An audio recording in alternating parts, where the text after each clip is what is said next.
ጎንደር መምህራን ኮሌጅ በ1990 እና በ1991 የታሪክ ትምህርት ክፍል በዲፕሎማ የተከታተልኩበት ዘመን ነው። ስለዚህ ዘመን በህይወት ምዕራፌ አንዱ ከሆኑትና በህይወቴ ትልቅ መሰረት ከጣልኩበት ዓመታት የተለየ ቦታ አለው ብዬ ወስዳለሁ። ምክንያቱም ደግሞ በትምህርት መስክ ስፔሻላይዝ ማድረግ ምን ማለት እንደሆነ የታየበት ነው። ይህም በታሪክ ትምህርት ክፍል ሜጀር ጂኦግራፊን ደግሞ ማይነር አድርጌ የተማርኩበት ነው እና ምንም እንኳን ጂኦግራፊ ነበር በቅድሚያ መወደው ነበር። ከዛ ሂስትሪ ቀጥሎ ሁለተኛ ሶስተኛ ነበር የሆነ ሆኖ በምርጫ ላይ ከተቀመጡ ሶስት ምርጫዎች ውስጥ በቅድሚያ የተሰጠኝ ሂስትሪ ነበረ። ወቅቱ ሂስትሪ ሲሰጠኝ ብዙም ደስተኛ አልነበርኩም፣ ግን እየዋልኩ እያደር አሁን በተለይ ሲመለከተው ደግሞ ሂስትሪ መማር እጅግ በጣም ትክክለኛ እንደሆነ ነው የምረዳው ማለት ነው። ስለዚህ ስለ ጎንደር መምህራን ኮሌጅ ሲወሳ የጂኦግራፊ እና የታሪክ ትምህርት ክፍል መምህራኖቼ ቅድሚያ የሚሰጡ ወይም ቅድሚያ የሚወስዱ ናቸው። በታሪክ ትምህርት ክፍል የነበሩት አራት እውቅ መምህራን ነበሩ። እነዚህም የወርልድ ሂስትሪ አስተማሪያችን የነበሩት ታላቁ መምህር አወቀ አስማረ ናቸው። የአፍሪካ ሂስትሪ ዶክተር ይልቃል ከፋለ እና ኢትዮጵያን ሂስትሪ ደግሞ መምህር መንግስቱ አበበ ናቸው። ሲቪክስን ደግሞ ያስተምሩ የነበሩት አቶ አየነው ናቸው። አቶ አየነው የኛ አካባቢ ልጅ ጎበዝ ተማሪ እንደነበሩ ይነገራል እና የመሰላ አካባቢ መምህር ናቸው። እጅግ በጣም ጎበዝ መምህር ናቸው። እነዚህ አራቱ በታሪክ ክፍል ዲፓርትመንት የሚታወሱ ታላላቅ መምህራኖች ናቸው። በጂኦግራፊ ትምህርት ክፍል ደግሞ በርካታ ነበሩ። እንግዲያው ላላስታውሳቸው እችላለሁ። ከማስታወሳቸው መካከል ታላቁ ለምሳሌ ላንድ ፎርም ጂኦግራፊ እና የመሳሰሉት ወይም ኤንቫይሮንመንታል ጂኦግራፊን ያስተማሩት አቶ ወሰን የሚባሉ ነበሩ። እጅግ በጣም ታታሪ። አቶ ይስሐቅ የሚባሉ ነበሩ። ክላይሜትን እና ማፕ ሪዲንግን ያስተማሩ። ሸዋይ የሚባሉ ነበሩ። ወርልድ ጂኦግራፊ ምናምን ያስተምሩን የነበረ። እነዚህን ነው እንግዲህ ማስታወሳቸው። ሌሎችን ልረሳ እችላለሁ። ሌላው ምንድነው እሱ ከማስታወሰው ዲፓርትመንት እና በህይወቴ ከተመዘገቡት ደግሞ ሳይኮሎጂ ትምህርት ክፍል አስተማሪ የነበሩ ናቸው እና ኮመን ኮርስ ነው የሚሰጠው። በነገራችን ላይ ሳይኮሎጂ እንዳጋጣሚ ሆኖ ኤ ከማስመዘግባቸው ሳብጀክቶች አንዱ ነበረ። እንዲያውም ሳይኮሎጂ ቢያምጥቼ ማቀ አይመስለኝም። በባህር ዳር ዩኒቨርሲቲ ስማር እዚህም ስማር። ለማንኛውም ስለ ውጤቴ በአጠቃላይ በአንድ ቀን አንድ ፕሮግራም ስለምሰራበት እሱም በዝርዝር ላይ መጣበታለሁ ማለት ነው። ስለዚህ የሆነ ሆኖ እነዚህ ሰዎች እጅግ በጣም ታታሪ፣ እጅግ በጣም ታዋቂ፣ በደንብ ሪፈር አድርገው ያስተማሩ፣ ለህይወታችን መሰረት የጣሉ ታላላቅ መምህራኖች ናቸው። ባህር ዳር ዩኒቨርሲቲ ስንገባም ኦልሞስት ሳብጀክቶቹ ማለት ኮርሶቹ ተመሳሳይ ናቸው። ልዩነቱ እዛ በጎንደር መምህራን ኮሌጅ በሁለት ኮርስ ማነው ክሬዲት አወርድ የወሰድነውን እዛ በሶስት ልንወስድ እንችላለን። ልዩነት የለውም። ባህር ዳር ዩኒቨርሲቲ እጅግ በጣም ታላላቅ መምህራን ነበሩ። በሙሉ ዘርዝሬውን ስለማልጨርስ ሌላ ጊዜ ፕሮግራም እንደዚሁ በአጭር ፕሮግራም ይሰራበት ይችላሉ። የሆነው ግን ጎንደር መምህራን ኮሌጅ የተማርነው የታሪክና የጂኦግራፊ ኮርሶች ደብተሮቻችን ወይም ደብተሮቼ ለባህር ዳር ዩኒቨርሲቲ ስማር ሪፈረንስ የምጠቀምባቸው እጅግ በጣም መምህራኖቻችን ምን ያክል ጥልቅ እውቀት እና ምን ያክል ትኩረት ሰጠው እንዳስተማረውን ያከበርኩበት ዘመን ነበርና ጎንደር መምህራን ኮሌጅ እጅግ በጣም በህይወቴ መሰረት የጣሉ መምህራኖች የነበሩበት እስከዛሬ ድረስ እየመነዘርን ስለምንጠቀማቸው ጉዳዮች ወይም የእውቀት መሰረቶቻችን ወይም መሰረቶች እነሱ ናቸው ማለት ነው። ስለዚህ ቅድም የጠቀስኳቸው ናቸው መምህራኖች በሙሉ። እያንዳንዱን ዝርዝር ላላስቀምጥ እችላለሁ፣ ግን በአጠቃላይ ሲቀመጥ ግን የጎንደር መምህራን ኮሌጅ መምህራን አጠቃላይ እንዲሁም የታሪክና የጂኦግራፊ ክፍል መምህራን አጠቃላይ እጅግ በጣም ያለኝን አክብሮት በዚህ አጋጣሚ ለማስታወስ እና ለማንሳት ፈልጌ ነው። የሆነ ሆኖ ግን ዛሬ በትክክል ላነሳ የፈለግኩት ግን ስለ ታላቁ አስተማሪያችን ስለ ታላቁ የወርልድ ሂስትሪ አስተማሪያችን መምህር አወቀ አስማረ ነው። መምህር አወቀ አስማረ 4 ኮርሶችን ሰጠውናል በ2 ዓመት ውስጥ ማለት አኒሸንት ወርልድ ሂስትሪ፣ ሚዲቫል ወርልድ ሂስትሪ፣ ሞደርን ኤንድ ኮንቴምፖራሪ ተብሎ ነው የሚከፈለው የነበረው እና እነዚህን ኮርሶች ያስተማሩን መምህር አወቀ አስማረ ናቸው እና እኔ ብቻ ሳልሆን ሁላችንም የምናደንቃቸው እጅግ በጣም የምናደንቃቸው እጅግ በጣም እንወዳቸው ብዙዎቻችን እሱን የመሆን ፍላጎት የነበረን እና እጅግ በጣም ብቁ የሆኑ መምህር እንደሆኑ ለማንሳት ነው። እና አንድ ቀን ምንድነው የተፈጠረው? በመጀመሪያው ሴሚስተር ይመስለኛል ወርልድ ሂስትሪ ተፈተን ከ100 ሆኖ የተፈተን ነው። ኢሴ ነው ይመስለኛል፣ በሙሉ ኢሴ ይመስለኛል። እና ከዛ ውጤቱ ከተሰጠ ወይም አልተለጠፈም፣ ግን ውጤቱ ከታረመ በኋላ አንድ አገኝ ገድፍ የሚባል ልዩ ነበር የዳንግላ ልኛ ዲፓርትመንት እና አገኝ ገድፍን ጠራቸው መምህር አወቀ እና ኤ ነው አይደል ያመጣው ብለው ሲሉት ተማሪ አገኝ ገድፍ አይ እኔ ኤ አላመጣው ብሎ አላቸው ማለት ነው። ከዚያ በነጋታው ሄደው ከዛ ሪፈር አድርገው ከሄዱ በኋላ ተመልሰው በነጋታው መጥተው የኔን ስም አረጋ ካሳማን ነው ብለው ሲሉ እኔ ነኝ አልኳቸው እና ለካ በአጋጣሚ 96 ከመቶ ሰርች ያለው እና ከዛን ወዲህ ያው በጣም ጎበዝ ተማሪ እንደሆንኩ አወቁ። ከዛ በቃ በተለያዩ መንገዶች ኢንከሬጅ አድርጎ የነበረ ማለት ነው። ሁሉንም ኤ ይመስለኛል፣ ሌላ ጊዜ በዝርዝር መጣበታለሁ። ግን አንደኛው ኮንቴምፖራሪ ወርልድ ሂስትሪ መጨረሻው ላይ ኤ ያመጣው አይመስለኝም፣ ግን መንገድ ላይ ያገኘና ኦኬ ሳታደመው ቀረ አይደል ምናምን። ስለዚህ እንዲህ አይነቱ አስተማሪ ነበሩ እና የሆነ ሆኖ በአረጋ ካሳ ሚዲያ ላገኛቸው ከፈልጋቸው አግኝቼ ላመሰግናቸው በአካል በኦንላይን ማለት በቪዲዮ ላመሰግናቸው ቪዲዮ ሰርቼ ላመሰግናቸው ከነበራቸው ሰዎች ወይም ከምመኛቸው ሰዎች አንዱ መምህር አወቀ አስማረ ነበሩ።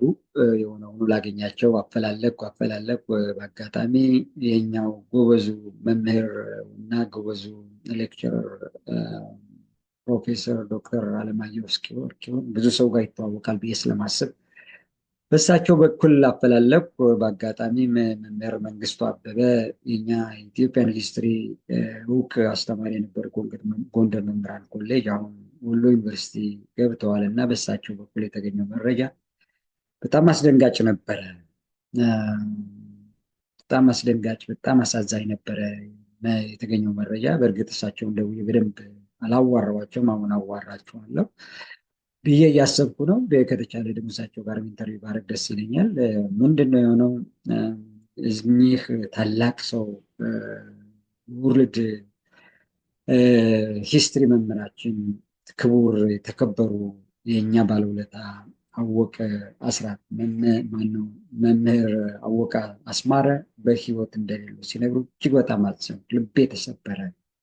እውነት እምባዬን አውጥቼ አለቀስኩ ማለት ነው።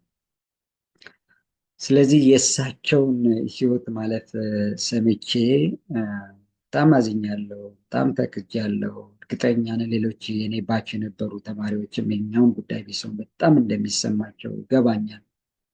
የሆነ ሆኖ ግን እኚህ ታላቅ ሰው ለእኔ እና መሰሎቼ ለህይወት መሰረት አንደኛው ናቸው ብዬ ለማመስገን እና ለማንሳት ስለፈለግኩ ነው። በጣም አዝናለሁ እንዲህ ብቻዬን በማውራቴ። እሳቸውን አግኝቼ በአካል አግኝቼ በቪዲዮ ኢንተርቪው እያደረኩ እናወራለን። አመሰግናቸዋለሁ፣ አወድሳቸዋለሁ። ብዙ ሀሳብ ነበረኝ። የሆነ ሆኖ ግን እግዚአብሔር የፈቀደው ሆኖና እሳቸው አሁን በህይወት የሉም። እሳቸው በህይወት የሉም። እንግዲህ ለቤተሰብም ለወላጅም እሳቸው ላይ በእሳቸው ህልፈተ ህይወት ምክንያት ታላቅ ሐዘን እንደሚሰማቸው ይገባኛል። እግዚአብሔር ደግሞ መጽናናት እንዲሰጣቸው በዚህ አጋጣሚ ማለቴ ይህንን መሰረት አድርጌ መልእክት ማስተላለፍ ፈልጋለሁ። እሳቸው የብዙዎቻችን አባት ነበሩ። እሳቸው ብዙዎቻችን ባለውለታችን ነበሩ። እስከዛሬ ድረስ አረጋ እንዳረጋስ ሂስትሪ ሲነሳ ስለ ወርልድ ሂስትሪ ሲነሳ የመነዘርኩ የምጠቀምበት ጉዳይ ቢኖር የእሳቸውን እውቀት ነው። እሳቸው ሳይሳስቱ እሳቸው ሳይቆጥቡ በዚያ ችሎታቸው የሰጡኝ እውቀት እስከ ዛሬ ድረስ የመነዘርኩ እጠቀምበታለሁ ማለት። ስለዚህ ይህንን ውበታቸውን ለማመስገንና እሳቸው ያለ ወቅቱ ማለፋቸው የተሰማኝን ሐዘን ለመግለጽና እንዲሁም ለወዳጅ ዘመዶቹ እንዲያው ቤተሰቦቹ መጽናናትን እንዲሰጣቸው ለመመኘት ነው ይህን ፕሮግራም ለመስራት ያሰብኩትና እንግዲህ ምንም አማራጭ ስለሌለ አማራጭ የሌለው እንግዲህ እሳቸው አጋጠማቸው ህመም ሊሆን ይችላል፣ በሌላ ምክንያት ሊሆን ይችላል። በደንብ አላጣራውም በህይወቴ ነው። ነገር ግን እጅግ በርካታ ልጆችን አስተምረው አፍርተው ለፍሬ አብቅተዋል። እኛም የእሳቸው ፍሬ ናቸው። ስለዚህ የእሳቸውን ውለታ በተመለከተ ብቻዬን አውርቼ ስለማልጨርሰው የነበረውን ሁኔታ በተመለከተ በደንብ አንስቼ ዘርዝሬ መግለጽ ስለሚያቅተኝ ምናልባት በወቅቱ ከነበሩ መምህራኖቻችን መካከል ወይ መምህር መንግስቱ አበበን አሁን ማነው ዩኒቨርሲቲ ያሉትን አግኝቼ ካልሆነ ደግሞ የኔ ባች ከሆኑት አስተማሪዎች አሁን በዚያን ጊዜ ተማሪ የነበሩት አሁን አስተማሪዎች አግኝቼ ኢንተርቪ አደርግና በደንብ ስለሳቸው ማውራት ፈልጋለሁ። ሌጋሲያቸው እጅግ በጣም ትልቅ እንደሆነ፣ ውለታቸው እጅግ በጣም ትልቅ እንደሆነ ያ ክፍል ወይም ዲፓርትመንት ሂስትሪ ዲፓርትመንት እኛ በነበርንበት ወቅት ያለ ታላቁ መምህራችን ያለ መምህር አስማረ ጎደሎ ነው ብዬ አስባለሁ። እሳቸው እስከሚመጡ ድረስ ነው ክፍሉ የሚጓጓው ማለት ነው። የእንግሊዝኛ ችሎታቸው በወርልድ ሂስትሪ ላይ ወይም በታሪክ ላይ ያላቸው እምነትና ችሎታቸው እጅግ በጣም ከሚገልጸው በላይ የሚደንቅ የሚገርም ነበር። የሆነ ሆኖ የህይወት ሂደትንና የህይወት ዑደቱንና እዚህ ዓለም ላይ የተፈጠረ ሰው ሁሉ እዚህ ምድር ላይ እንደማይቀር ህይወት ያለው ነገር ሁሉ መሞቱን የማይቀር መሆኑ ግልጽ ቢሆንም እሳቸው ያሉልንን ውለታ በተመለከተ በአካል አግኝቼ በቪዲዮ ማለት ነው ኢንተርቪው እያደረጉ በማውራት እሳቸውን በማመስገን ባለመቻሌ ግን ልቤ በጣም አዝኗል። ብቻዬን ነው ያለቀስኩት። በጣም አልቅሻለሁ። ዞሮ ዞሮ ግን የእሳቸው ውለታ ተነግሮ የማያልቅ ነው። ብቻዬን ተናግሬ የምጨርሰው ከውስጤም የሚወጣልኝ አይደለም።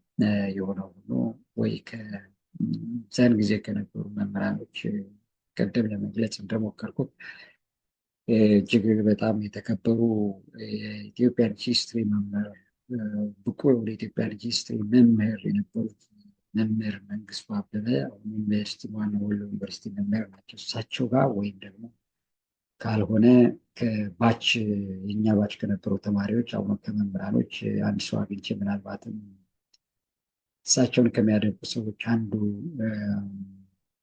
መምህር አበባው ቸኮል ዊዞን ነው የሚሰሩት ወደ አዲስ ቅዳም አካባቢ እና እሳቸውን መምሰል እንደሚፈልጉ በብዙ መንገድ ይገልጹ ነበረ።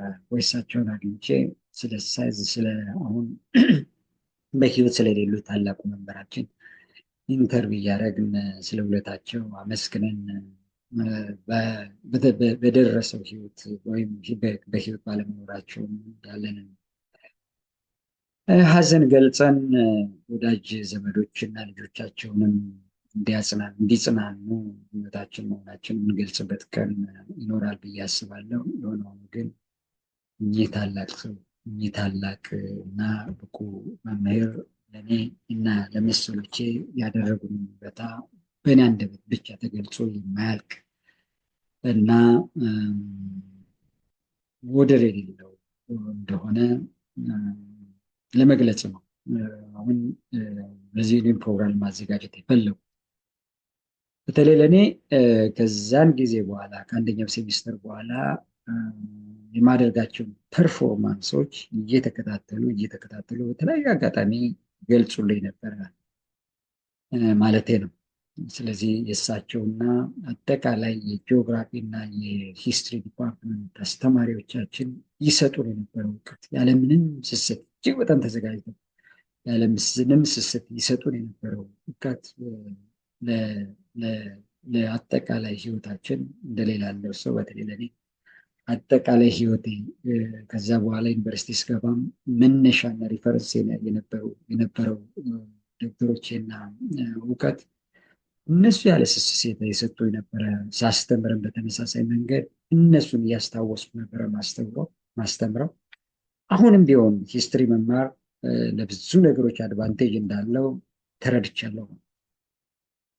ቴዎሬቲካል የሆኑ ነገሮችን ለማንበብ፣ ቴዎሬቲካል የሆኑ ፈተናዎችን ላይሰንሶችን ለመውሰድ እጅግ በጣም ጠቃሚ ሆኖ አግኝቼዋለሁ። በዚህ ሀገር ለምሳሌ ከዓለም ሁሉም ሰው ታገኛለህ። አንድ የሆነ ለምሳሌ የሆነ የአፍሪካ ሀገር ሰው ወይም ከኤዥያ ወይም ከአውሮፓ ወይም ከሆነ የሆነ ሰው ብታገኝ በቅድሚያ ስለ ሀገሩ ሃይላይት ሰጠዋለሁ። እኔ አንተ ከየት ነው ብለህ ስትለው እዚህ ለው ስለዚህ እኮ እኔ አውቃለሁ። የት ነው ከተሞችን ትጠራለህ፣ ታላላቅ መሪዎችን ትጠራለህ፣ ታሪካዊ ቦታዎችን ትጠራለህ። ይገረማሉ። እና ከዚህ ባሻገር እዚህ ሀገር ላይሰንስ ለመሆን ፈተና ነው የሚወሰደው። ፈተና ለመውሰድ ደግሞ ማንበብ አለብህ፣ አንባቢ መሆን አለብህ፣ መያዝ አለብህ። ዓመተ ምሕረቱን፣ የቦታ ስም፣ የተለያዩ ኮንሴፕቶችን መያዝ መቻል አለብህ። ታሪክ የተማረ ሰው እዚህ ሀገር ያንን ላይሰንስ ማውጣት በጣም ከባድ ነው ብዬ አላስብም። እኔ እንደተረዳው አሁን እኔ ላይፍ ኤንድ ሄልዝ ኢንሹራንስ አውጥቻለሁ። የትራክ ላይሰንስ አውጥቻለሁ። በጣም የሚነበብ ትልቅ ዲቴይል የሆነ ማኑዋል ያለው ነው። በቅርቡ ደግሞ የሜሪላንድ ሪል ስቴት ሴልስ ፐርሰን ላይሰንስ አውጥቻለሁ። እሱ አሁን በጣም ቀላል አይደለም። አሁን የሪል ስቴት ሴልስ ፐርሰን ላይሰንስ ማውጣት በጣም ማንበብ ይጠይቃል። ቀላል ነገር አይደለም እና ብዙ ጊዜ ነው የምትፈተነው። መጀመሪያ ማጠቃላይ ኮርስ ትፈተናለህ። እሱ ራሱ ትልቅ ፈተና ነው። ከዚያ ቀጥሎ ደግሞ የስቴቱን ፈተና ትፈተናለህ። ሂስትሪ ዲፓርትመንት አካባቢ ፈተና የተፈተነ ማንበብ ለሚችል ሰው ደግሞ እጅግ በጣም ትልቅና አቺቭ ለማድረግ የሚያስችል እንደሆነ ነው የተረዳሁት። እና ሂስትሪ መማር እጅግ በጣም በጣም በጣም ትልቅ ነገር ማግኘት እንደሆነ አሁን በደንብ እየገባኝ መጥቷል ማለት ነው። ስለዚህ እነዚህ ታላላቅ መምህራኖቻችንን ቅድም ስማቸውን የዘረዘርኳቸውን የታሪክ እና የጂኦግራፊ መምህራኖችን በዚህ አጋጣሚ እጅግ በጣም አመሰግናቸዋለሁ። የእነሱ ውጤት ነው እንደዚያ አበረታቶ በዛ ዲፓርትመንት አንደኛ የሚባለው ወይም ሰቃ የሚባለውን ደረጃ እንደዚህ ያደረገኝ። ከዚያ ቀጥሎ የእነሱ ውጤት ነው ባህር ዳር ዩኒቨርሲቲም ስገባ ያንን ተከትዬ ነው በዲፓርትመንቱ በዛ ጥድፊያ ውስጥ። በነገራችን ላይ ጎንደር መምህራን ኮሌጅም ስንማር በጣም ጥድፊያ ነው የነበረው። 2 ዓመት ብቻ መጨረስ ስላለብን ባህር ዳር ዩኒቨርሲቲ እንደዚያው ጥድፊያ ነው የነበረው። ሳመር ነው የተማርነው። ነገር ግን መሰረቱን በደንብ አደላድለው ለእኔ ስለሰጡኝ መምህራኖቼ፣ የጎንደር መምህራን ኮሌጅ መምህራኖቼ ብዙም አልከበደኝም። አቺቭ እያደረኩ ነው የነበረው እና በጣም ነው ማመሰግናቸው ማለት ነው። እና ማንበብ በደንብ የገባኝ የነበረው እዛ ነው ማለት ነው። ጊዜን በአገባቡ ነው የተጠቀመው። ማንበብ በአገባቡ የገባኝ ወይም የተረዳሁበት ጊዜም እንደዛ ነበር። እንዲያው አንዳንድ ጓደኞች ምን ይሉ ነበር፣ የማይዝግ የአረብ ብረት ጭንቅላት ነው ያለህ ብለው ወይ ለመጎንጠል ሊሆን ይችላል ወይ ለማወደስ ይናገሩ ነበረ። እና ማንበብ ምን እንደሆነ፣ መረዳት ምን እንደሆነ፣ መግለጽ ምን እንደሆነ የኔ መሰረቶቼ የጎንደር መምህራን ኮሌጅ ጂኦግራፊ እና ሂስትሪ እንዲሁም አጠቃላይ የመምህራን ኮሌጁ መምህራን የነበሩ ስለሆኑ በዚህ አጋጣሚ ላመሰግናቸው እወዳለሁ። አጠቃላይ ስለ ውጤቴ ደግሞ በቀጣይ አንድ ፕሮግራም ሰራበታለሁ እና እነዚህን መምህራን ጭምር እንደገና አነሳለሁ። የሆነው ግን የዛሬው ዋናው መነሻችን ታላቁ የታሪክ ማነው የወርልድ ሂስትሪን መምህር ታላቁን መምህር እውቁን መምህር አወቀ አስማረ ህልፈተ ህይወት የተሰማኝ ሀዘን እጅግ በጣም ጥልቅ አልቅሻለሁ፣ አዝኛለሁ። ልቤ በጣም ተሰብሯል። የሆነ ሆኖ እኔና መሰሎቼ በጣም አዝነናል። እንግዲህ ለሳቸው ነፍስ ይማርልን፣ ወዳጅ ዘመዶቹን እንዲያውም ቤተሰቦቹን እንዲያጽናናቸው እመኛለሁ። በቀጣይ አንድ ጓደኛዬን ወይም ከመምህራኖች ቅድም የጠቀስኳቸውን መምህር ወሎ ዩኒቨርሲቲ አሁን የሚሰሩትን መምህር አበበን አግኝቼ ኢንተርቪው አድርጌ የበለጠ ላወራበት ይችላሉ ብዬ አስባለሁ። የሆነ ሆኖ ግን እግዚአብሔር ነፍሳቸውን እንዲማር እመኝላቸዋለሁ። ክቡር መምህር አወቀ አስማረ እጅግ በጣም ወዳቸው ማደንቃቸው እስከ ህልፈተ ህይወቴ ድረስ የማረሳቸው እውቅ ብቁ መምህር መሆናቸውን ግን ደጋግሜ ማንሳት እፈልጋለሁ። የተሰማኝ ሀዘን እጅግ በጣም ትልቅ ነው። በጣም አዝኛለሁ። ስለዚህን ጉዳይ በማንሳት ነበረ ዛሬ ወደ ፕሮግራሙ የመጣሁት። ጨርሻለሁ። አመሰግናለሁ።